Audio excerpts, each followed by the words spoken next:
Hello, I'm Greg Chapperson, and I'm here because I'd like to share some information that I learned while I was working at Nestlé. Um, Starting late last year, I worked at Nestlé as an intern, specifically on I think it was called the Digital Content Internship. And while working there, I did learn some interesting things about the company, more specifically about its unethical business practices, and I learned quite a bit about their controversies, and I'd like to take this moment to discuss them further, because I feel like there's a lot of people who are talking about the controversies in Nestle, but I think it's not quite in the public eye yet, and I'd love to support further discussion about the unethical practices of Nestle. Um, so, the first one I want to address and also provide some more information about is the particularly recent case of Nestle taking water from places they honestly shouldn't, or at least taking more than they should, specifically from places that have experienced a recent drought, which obviously is unethical in of itself. I did take a look at some, after I left the company, which was a few weeks ago, I went online to see what else I could find about the company, and I found some articles talking about this controversy in particular. And the thing that caught my attention was the fact that the company, when asked about when people bring up the fact that they shouldn't be doing this, apparently the legal team comes out and says that they have a permit to do it. This point caught my attention because in the office, no one really seems to know whether they actually have a permit.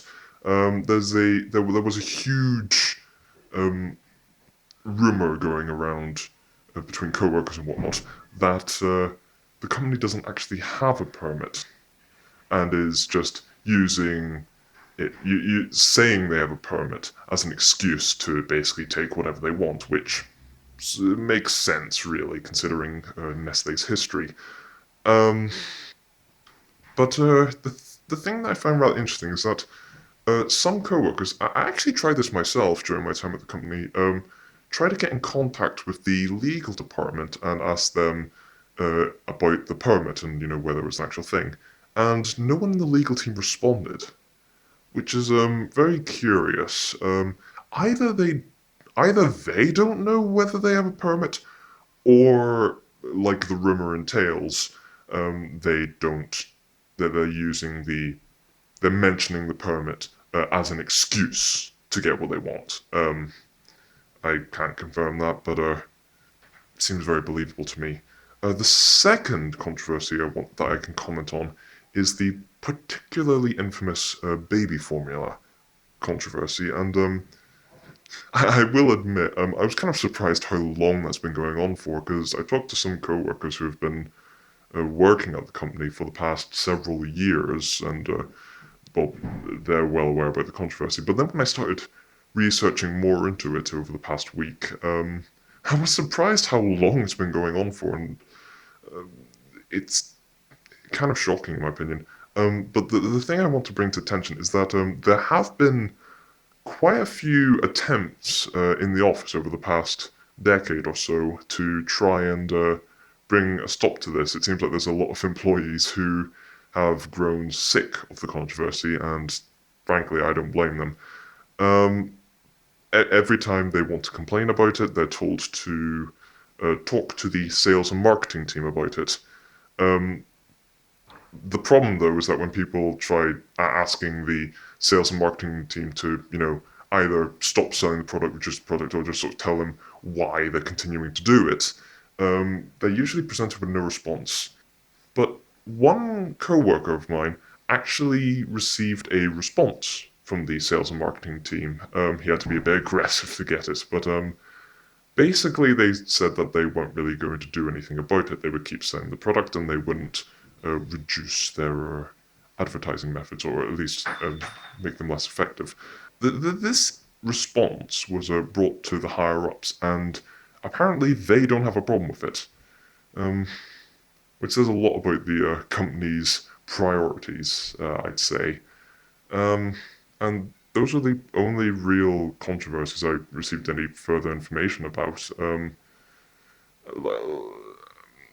I think I did hear some coworkers talk about some past controversy, but there weren't really a lot of concrete details because those were cases that happened quite a few years ago, and I think it's safe to say that most of the people who would have been around then have left the company and have been replaced with new blood. Um, but yes, so I'm afraid I don't have any other interesting information to mention. But well, thank you for watching. I wanted to take this moment of opportunity to not only address and sort of provide a bit more information about what's been happening at Nestle over the past year and sort of the controversies behind it, but I wanted to just encourage more discussion about it. I feel like, as I said earlier, Nestle's unethical practices are well documented, but they're not really public knowledge.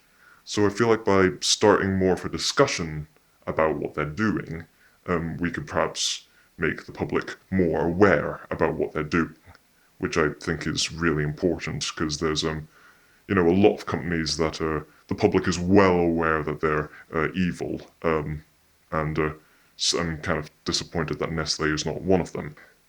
Yeah, I also want to encourage other ex-employees or co-workers to basically come out from wherever they're hiding and provide some more information. Like again, if people keep providing information and people keep discussing what's been happening at Nestle, the more the conversation and discussion will continue, and hopefully that will sort of prompt more people to sort of come in and learn about the history of Nestle. And again, I think that's really important, and I would love someday for Nestle to be seen as the horrible company that they genuinely are. So, yes, thank you for watching, and I really hope this video, again, helps to raise awareness of Nestle's wrongdoings. Thank you for watching.